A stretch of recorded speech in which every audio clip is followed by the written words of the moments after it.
할렐루야. 하나님의 은혜가 우리 가운데 함께하기를 예수의 이름으로 축원합니다. 사람마다 어떤 결심하게 되는 터닝 포인트가 있어요. 연초에 되면 내가 새벽 예배를 빠지지 않고 나가겠다. 신앙이 결단하시는 분들이 있어요. 아니면 이번 한 해 동안은 성경을 이독하겠다. 이런 결심을 할 때도 있고요. 저도 아까 결심을 했습니다. 일부 예배 때 막 설교를 하는데 원래 제가 일부 예배 때는요. 이 양복이 이게 단추를 잠궈요. 근데 요즘에 배가 나와가지고 아까 설교하는 중에 단추가 터져 나갔어요. 그 순간 제가 결심했어요. 올해는 내가 더 이상 이제 아까부터요. 제가 생각을 했어요. 간식을 이제 끊겠다. 혹시 여러분들 저를 만나면 주변에 먹을 거 있다고 이렇게 던져주지 마세요. 이제는 안 먹을 거예요. 이제 살아야 되겠어요. 사람마다 어떤 계기가 있어요. 자신의 삶을 돌아보고 이제 이렇게 살면 안 되겠다 하면서 자신의 삶을 다시 한번 돌이켜보고 어떤 결단하는 순간이 있습니다. 오늘 성경 본문에 야곱이 그래요. 야곱이 요셉이 낳자마자 그는 결단합니다. 여기에서 더 이상 살면 안 되겠다. 돌아가자. 왜 그랬을까? 짐작할 수 있는 것이 몇 가지가 있습니다. 요셉의 이름의 뜻이 뭐죠? 하나님께서 또 아들을 주겠다는 거예요. 그러니까 요셉이 멈추지 않고 요셉의 그 이름의 뜻은 1+1이에요. 또 낳겠다는 거예요. 과거 70년대에 살아계셨던 분들은요. 우리가 기억할 겁니다. 그때 TV 광고예요. 이런 광고가 있어요. 덮어놓고 낳다 보면 거짓골을 면면한다. 뭐 이런 광고 혹시 기억나세요? 한반도는 그때 3천만이었을 때였어요. 한반도는 막 포화 상태다. 덮어놓고 낳다 보면 그래서 2명만 낳고 하면 1명만 낳고 이런 출산 그런 정책을 폈잖아요. 지금 야곱이요. 아들만 11예요. 그리고 딸이 하나예요. 근데 마지막 낳은 아들이 요셉인데 얘는 1+1이에요. 또 낳게 되는 거예요. 야, 여기에서는 진짜 큰일 나겠다 생각을 합니다. 예전에 아들과 딸이라는 그 드라마에서 보면 막내 아이, 이 아이로 인하여 더 이상 애 낳으면 큰일 날 것 같아서 아이의 이름이 종말이었어요. 혹시 기억납니까? 예. 종말이라고 이제 더 이상 아이를 안 낳겠다는 거예요. 지금 요셉이 또 태어났는데 이후에 또 낳을 것 같아요. 자기 와이프가 또 낳으려고 지금 준비하고 있어요. 야, 이거 안 되겠다. 이래서 지금 떠나려고 하는 건지 아니면 이제 더 이상 내가 여기에서 시간을 보내면 안 되고 나는 사명이 있는 사람인데 약속을 받은 사람인데 내가 해야 될 일이 그곳에 있는데 여기 머물지 말고 약속이 있는 그 가나안 땅에 들어가서 아버지 집에 들어가서 내 사명을 감당해야 되겠다. 이 생각을 했는지 어쨌든 야곱이요 떠날 것을 작정합니다. 그가 떠나려고 하는 건 옳은 선택이에요. 더 이상 라반이 있는 그 하란에 머물 이유도 없어요. 거기 있으면 야곱이요 신앙을 점점 까먹어요. 실제로 그가 하란 라반의 외삼촌 집에 들어왔을 때 단 한 번도요 하나님 앞에 기도하지를 않아요. 하나님께 예배로 나아가지를 않아요. 그냥 숨쉬고 살아가고 애 낳고 키우는 게 다였어요. 그러니까 이거 안 되겠다. 가자. 그가 결단하고 결심을 합니다. 그런데 우리 알잖아요. 결심하고 결단했다고 해서 반드시 행동으로 옮겨지는 것은 아닙니다. 행동으로 옮겨지기 위해서는 내가 결심한 것 이상의 어떠한 각오가 있고 행함이 있어야 됩니다. 근데 작심삼일이라 크게 결심했어도 우리는 무너질 때가 있어요. 그때 가장 무너지지 않고 그 결단과 결심대로 움직일 수 있는 확실한 방법이 무엇이냐? 나의 이 결심을 응원하면서 실제로 돕는 자와 함께하는 거예요. 저희 아버지께서 모태신앙이에요. 그런데 이 담배를 좀 이게 안 되나 봐요. 이게 끊는 것이. 내가 다시는 담배 피지 않겠다. 그러면서 또 피셔요. 근데 한동안 담배를 안 피셨던 적이 있습니다. 언제냐? 저희 부모님이 저희랑 같이 사신 적이 있거든요. 그때 우리 딸아이가 할아버지를 감시하기 시작해요. 할아버지가 식사 끝나고 어디 나가면 우리 그 첫째가 따라가요. 그럼 손녀 앞에서 필 수 없잖아요. 그래서 필 수가 없는 거예요. 그러다가 어느 날 우리 아이가 학교 갔었을 때 그때 이제 피고 이렇게 오시면은 아이가요 할아버지하고 안길 때 그 냄새가 확 나잖아요. 할아버지 폈지. 그럼 또 할아버지가 또 어떻게 해요? 이제 진짜 끊는다. 우리가 우리의 결심을요, 이어갈 수 있는 가장 확실한 방법은 내가 신뢰하고, 때로는 내가 두려워하고, 내가 의지하고, 내가 너무나 사랑하는 자가 그 일에 같이 할 때 그 결심을요, 이어갈 수가 있어요. 성경에 보면 그런 자가 나옵니다. 야곱처럼요, 요셉이 태어났을 때 그가 결단하고 지금 돌아가려고 하잖아요. 무드셀라라는 성경에서 가장 오래 산 사람이 있습니다. 그 무드셀라의 아버지가 에녹이에요. 에녹이 이 무드셀라를 낳았을 때 무엇인가 결단합니다. 신앙적으로 그 아이의 이름을 붙입니다. 그리고 어떻게 하죠? 그 믿음을 이어가기 위하여 무드셀라를 낳고 하나님과 300년 동안 동행했다라고 되어 있어요. 자기가 이제 이 죄악된 세상에서 믿음 지키고 살아가겠다고 결단했을 때 그 결단을 이어갈 수 있는 가장 확실한 방법, 그가 경외하고 그를 인도하실 수 있는, 그가 너무나 사랑하는 하나님과 300년 동안 동행하고 해요. 하나님이 없는 그 낯선 땅에서, 이방의 신상이 그득한 땅에서 요셉이 어떻게 신앙을 지킵니까? 그가 어디에 있든지 하나님과 그가 함께하고, 요셉 하면 떠오르는 말이 하나님과 함께했다라는 거예요. 그러니까 그가 그곳에서도 믿음을 지키고 신앙을 지킬 수 있었던 겁니다. 야곱이 지금 결단합니다. 돌아가겠다. 그러면 누구와 상의하고 누구와 함께해야 됩니까? 하나님이거든요. 근데 누구랑 상의하냐면 삼촌하고 상의를 해요. 삼촌, 나 이제 돌아갈 거예요. 왜? 내가 이제 이 많은 자식들을 거느리고 있는데 삼촌이 저에게 뭐 하나 준 게 있습니까? 나 이제 돌아갈 겁니다. 그러니까 이 삼촌이요, 기가 막힌 사기꾼이잖아요. 아, 요 녀석 봐라. 내가 나의 땅으로, 그 땅이 어디예요? 하나님의 약속이 있는 가나안이거든요. 하나님의 약속이 있는 땅으로 돌아간다니까, 야, 굳이 거기 안 가도 돼. 하나님이 뭐 거기만 있어?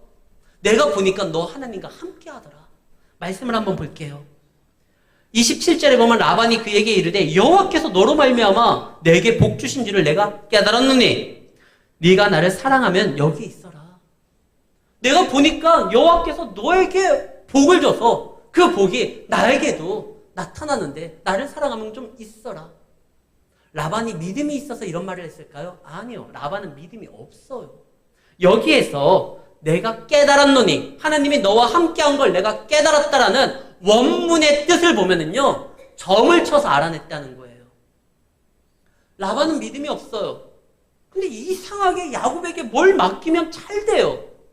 자기 자식에게 맡겨도 안 되는데, 자기의 충성된 종에게 맡겨도 안 되는데, 이상하게 야곱에게 맡기면 막 잘 되는 거예요. 왜 그럴까? 왜 그럴까? 그래가지고 점을 쳐서 보니까 점쟁이가, 야, 야곱은 하나님이 함께 하는 거야. 그래서 복 주는 거야. 그럼 우리가 점쟁이 말도 좀 유용할 때가 있나? 아니요. 점쟁이가요, 아무리 그 말을 했다고 해도 우리는 점쟁이의 말에 따라 움직이는 자들이 아니에요. 사도 바울이 하나님의 말씀을 막 증거하니까 변화의 역사가 일어납니다. 그때 귀신 들린 한 아이가 사도 바울을 쫓아다니면서 말을 해요. 그는 지극히 큰 하나님의 선지자다. 그때 사도 바울이, 봤지? 이 동네에서 유명한 점쟁이가 지금 나에 대해서 하나님의 선지자라고 하는 거, 하나님의 사람이라고 하는 거 당신들 들었지? 그러니까 나를 좀 인정해줘야 돼. 기뻐하는 게 아니라 오히려 근심했다고 되어 있어요. 왜? 하나님의 복음은 귀신의 입에서, 점치는 사람의 입에서 증거되는 게 아니에요. 그렇기 때문에 사도 바울이 그 말을 하지 못하도록 막습니다. 지금요, 라반이 점을 쳐가지고 알아냈다지만 점 안 봐도 알아요. 라반이 왜 점을 봤죠? 이상하게 야곱이 잘 돼요. 그럼 야곱아 왜 그런 거냐? 그냥 주변에서 살펴보고 물어만 봐도 점쟁이 찾아가지 않아도 알 수 있어요. 그만큼 라반은 하나님의 역사하는 것을 알매도 불구하고 하나님 앞에 자신을 맡기지를 않습니다. 그냥 야곱을 통하여 나타나는 복을 옆에서 받기만을 원해요. 신앙은 안 갖고 그 옆에서 그냥 빨대 꽂으려고 하는 거예요. 근데 이 이야기를 딱 들었을 때 이 야곱이요, 여기에 넘어가요. 자기가 결심하고 결단했으면 하나님만을 바라보기로, 그리고 그 땅에 나아가기로 했으면 하나님께 기도하고 하나님과 대화하고 그와 동행해야 되는데 믿음 없는 그 사기꾼 점치는 그 외삼촌과 대화를 합니다. 그러다 보니까 하나님은 어느새 이제 사라지고 자기가 떠나야 될 이유가 아니라 여기 머물러야 될 핑계를 찾게 되는 거예요. 맞아, 생각해보니까 왜 굳이 거기가?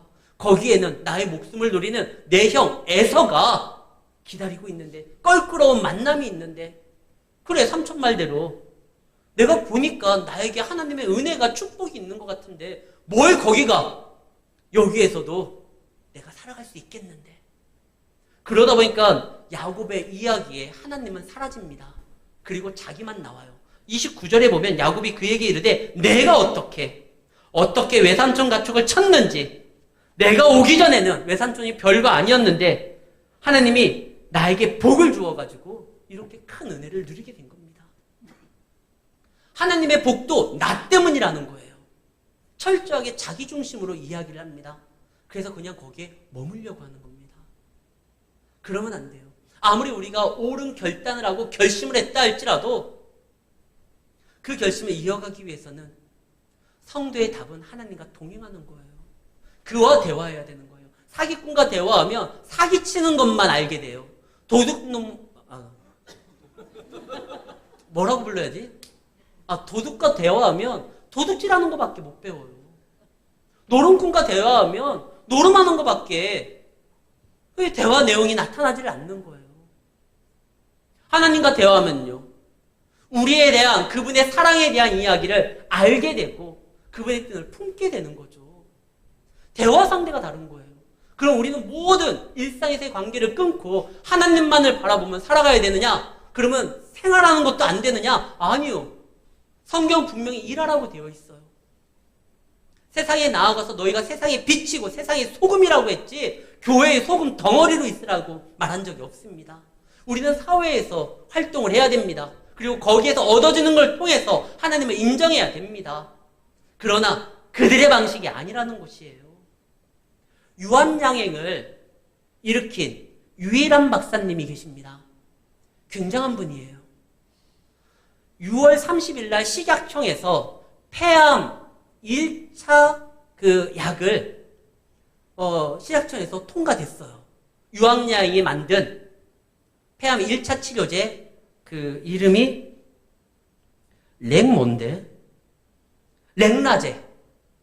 렉나제라는 것이 이게 통과를 했어요. 그런데 폐암 환자가 이 약을 받기 위해서는 하루에 약값이 20만 원이랍니다. 1년이면 7천만 원이에요. 물론 이것이 이제 의료 혜택을 받게 되면 하루에 10,000원으로서 떨어진다고 합니다. 그 렉나제를 이제 식약청 통과했었던 유한양행에서요, 그 보건복지부에서 이것이 의료 혜택 받기 전까지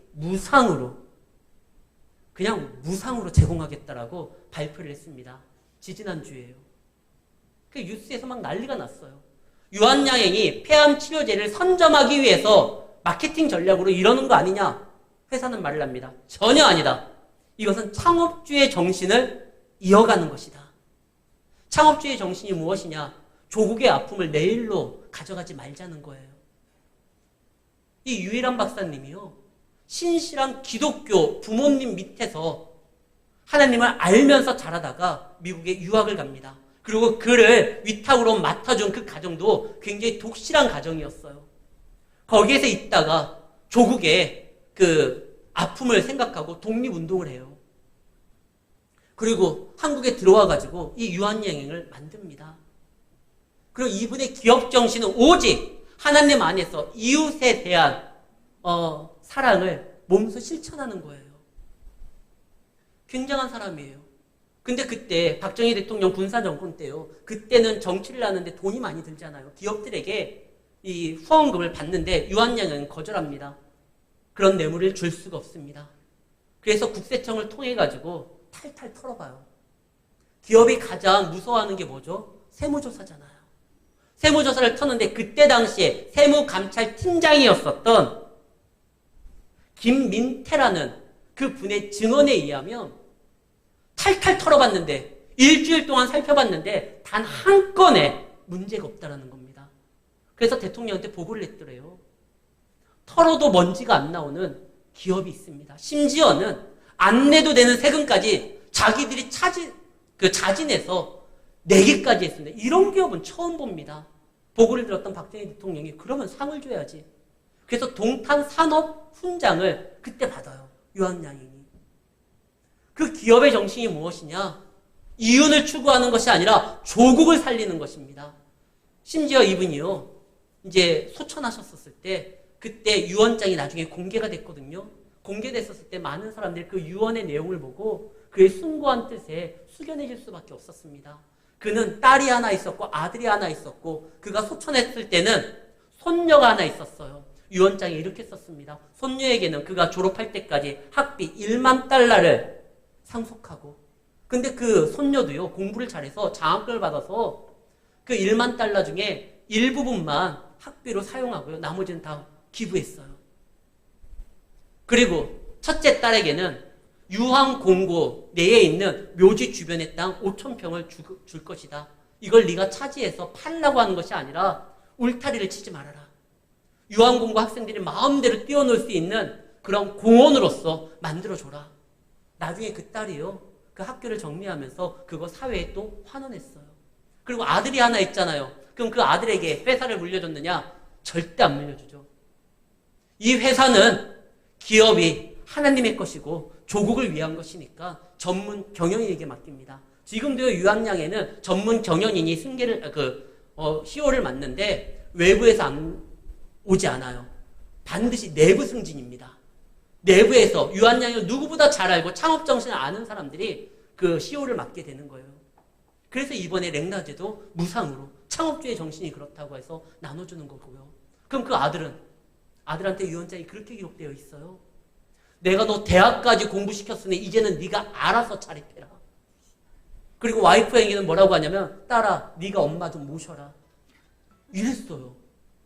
이 유한양행의 이 유일한 박사님은요, 그분에 대한 이야기는 유튜브를 찾아보면 미담이 끝도 없이 나와요. 한번 찾아보세요. 그분의 삶 자체가 설교예요. 하나님을 사랑하는 그 마음으로 자신의 모든 것을 자기가 왜 하나님이 주신 지혜와 그 다음에 재능으로 이러한 일들을 이루어냈는지 그걸 아는 거예요. 나를 통하여 하나님의 은혜가 흘러나갈 거다. 그래서 유한양의 이 유일한 박사는요, 자기의 일터를 교회로 만든 겁니다. 성전으로 만든 거예요. 하나님의 뜻을 드러낼 수 있는 곳으로서. 지금 야곱은요, 그래 거기에 있어도 하나님이 함께하니까 그러면 하나님을 바라보면서 나아가야 되는데, 아니요, 삼촌과 경쟁하면서 나아갑니다. 그래서 뭐라고 하냐면 삼촌에게, 삼촌, 나의 싹을 삼촌이 그동안 주지를 않았잖아요. 그동안 14년간은 신부 대금이었어요. 7년 동안은 그 라헬을 위하여 살았는데 알고 보니까 레아였고, 그래서 다시 7년을 더해서 14년은 신부 대금이었어요. 근데 그 다음부터는요, 신부 대금이 아니에요. 빚진 게 없어요. 근데 이 악랄한 삼촌이요, 양 한 마리 주지를 않았어요.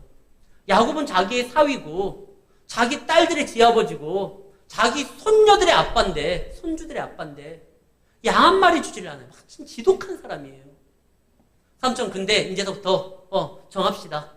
내가 얼마 줄까? 아니요, 삼촌 그러지 말고 삼촌이 이것만 허락하세요. 만약에 이제서부터 태어나는 양들 중에 얼룩지고 검은 무슨 점이 있고 알록달록하면 그건 제 거고 나머지는 삼촌 걸로 합시다.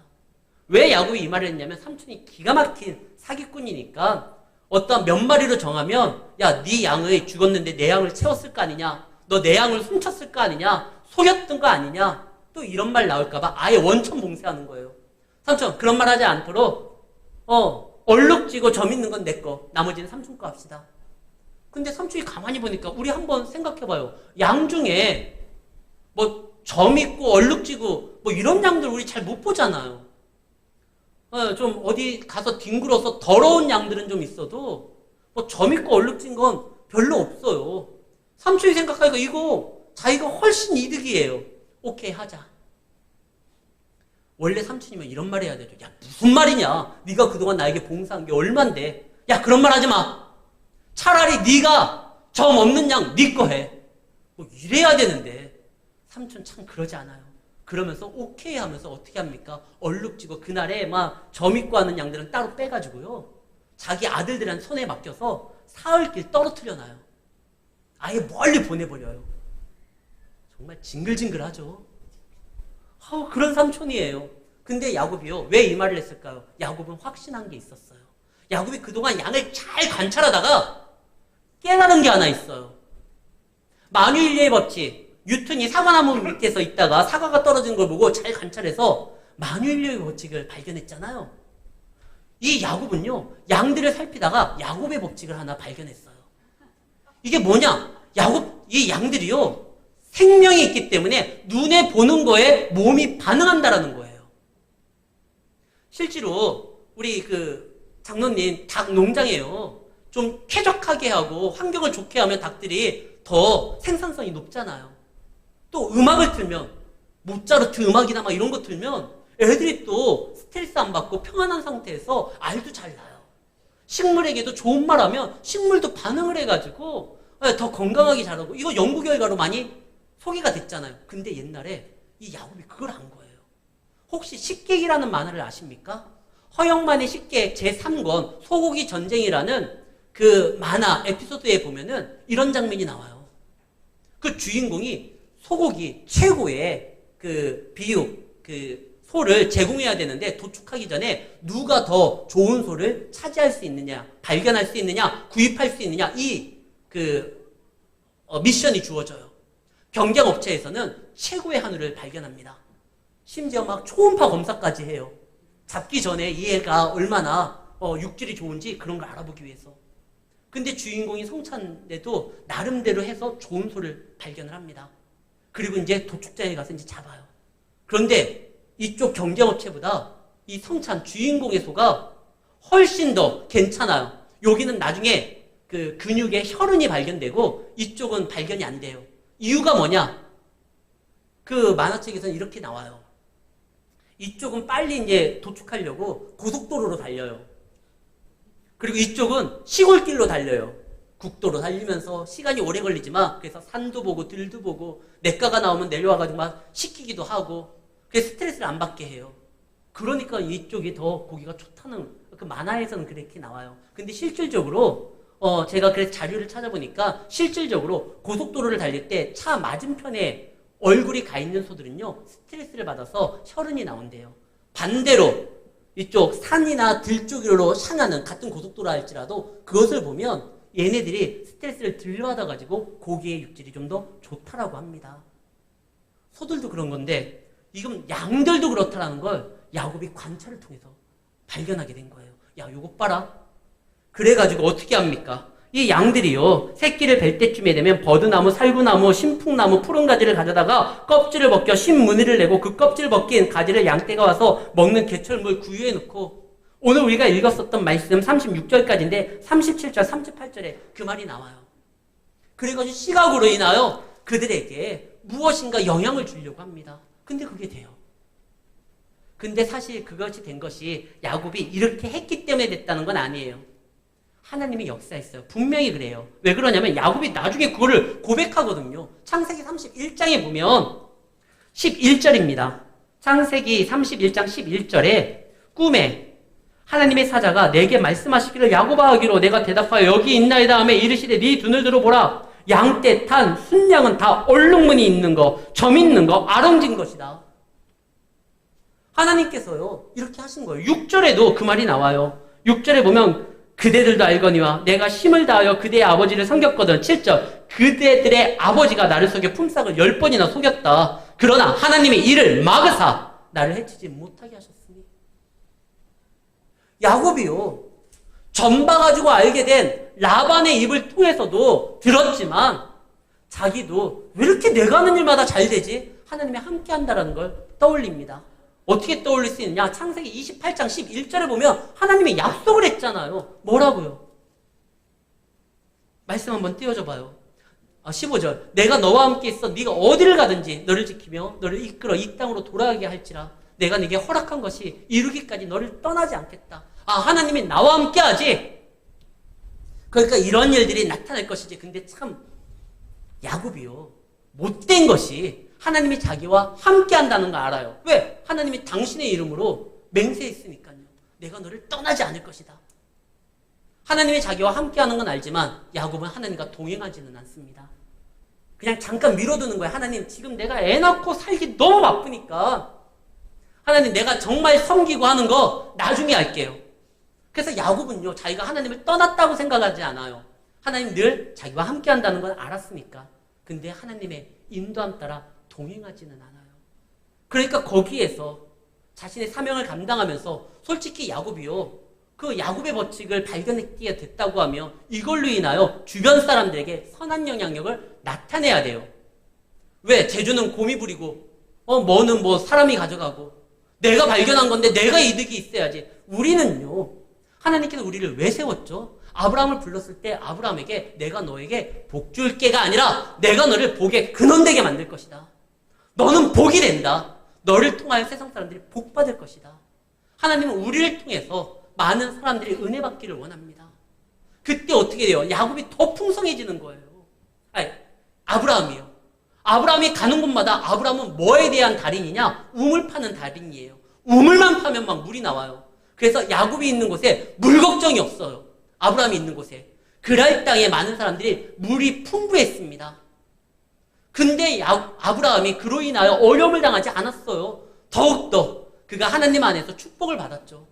나눠주고 베풀 때 오히려 채워졌어요. 근데 야곱은요, 자기가 발견한 그 법칙을요, 사람들에게 나누려고 하지 않아요. 그리고 이 일을 행동하는 것도 삼촌에 대한 복수심과 질투심과 내가 뭔가 다른 사람을 밟고서라도 성공하려고 하는 그런 목적으로 자기만 가지려고 해요. 그 결과 야곱은 부유합니다. 세상 사람들이 보기에 야곱은 대단해요. 아들이 11하죠. 딸도 있죠. 부인들도 많죠. 재산도 엄청나죠. 그러나 그는 분명히 부유했지만 평안함이 없었어요. 항상 이 부유함 때문에 사람들이 자기를 해칠까 봐 두려워합니다. 심지어 삼촌의 아들들이 눈초리가 이상한 거예요. 많은 것은 가졌지만 평안함은 없어요. 아브라함은 달라요. 아브라함은 알아서 왕들이 와가지고 언약 맺자고 제발 자기와 같이 해달라고, 내가 너를 보니까 하나님이 너를 통해서 복을 주니까 우리 떠나지 말라고 부탁을 합니다. 우리는 그런 사람들이에요. 아까 말했던 유일한 박사님이요. 그분이 돈을 벌기 위하여 이 땅에 온 것이 아니라 조국을 살리고 나를 통하여 하나님의 은혜가 흘러나가게 하기 위해서 그 일을 감당했었을 때 자녀손들에게 기업을 물려주지 않았다? 그가 가지고 있는 유학량의 모든 주식을요 다 사회에 환원했어요. 그리고 교육기관에 쓰라고 했어요. 그렇다고 해서 그 자녀들이 그래서 뭐 크게 경제적으로 어려움이 있느냐? 그러지 않아요. 하나님을 인정하고 하나님의 일을 하기 위해서 나아가는 자, 하나님은요 길을 열어주셔요. 유일한 박사님의 자녀손들도요 하나님이 길을 열어주심으로 인하여 어떤 소유의 어떤 축복보다 재산은 물려주지 않았지만 유일한 박사님은 그 자녀들에게 믿음을 물려줬어요. 하나님에 관한 신앙을 물려줬어요. 하나님의 역사의 능력이 어떠한 것인지 그거에 대해서 보여줬어요. 그들이 신앙을 유산으로 받아서 나아가니까 지금도 사회에서 큰일을 감당하면서 나아가는 겁니다. 야곱은 그게 아니에요. 자기만을 위해서 살았어요. 그러니까 많은 것은 얻었지만 불안한 거예요.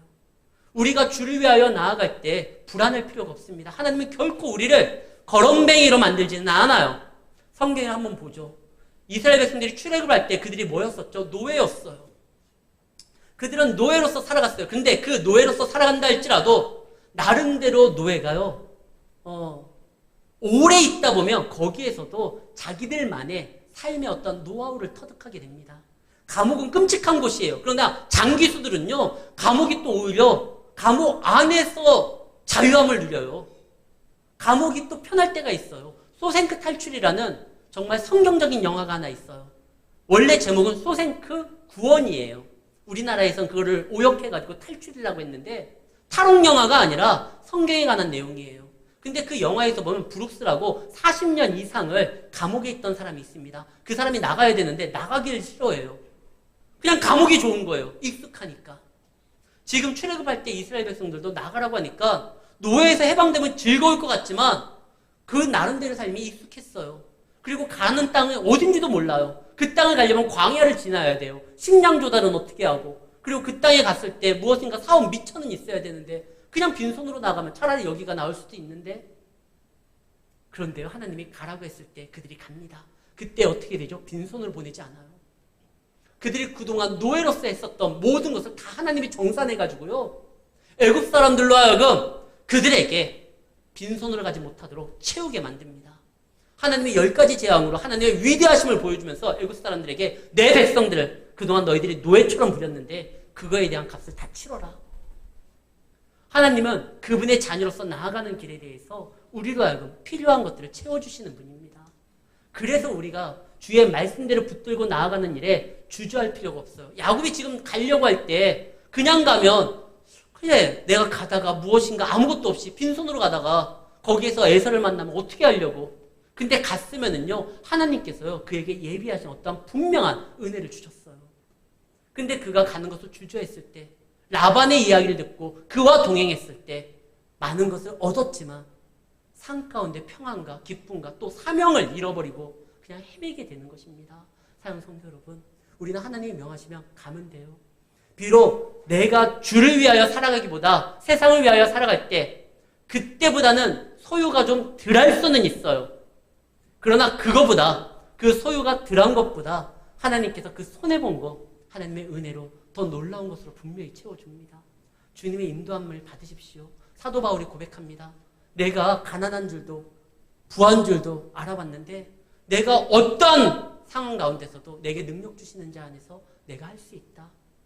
여러분들 우리는 주님으로 인하여 할 수 있는 자들입니다. 세상 사람들이 가지고 있는 것으로서 우리가 살아가는 자가 아니라 주님을 바라보고 주님을 의지하고 주님과 동행함으로 주님이 예비하신 것으로서 살아가 믿음으로 승리하시는, 그리고 우리를 통해 더 많은 사람들에게 진정한 하나님의 축복을 전해주는 믿음의 삶을 살아가시기를 예수의 이름으로 축원합니다. 하나님 아버지 감사합니다.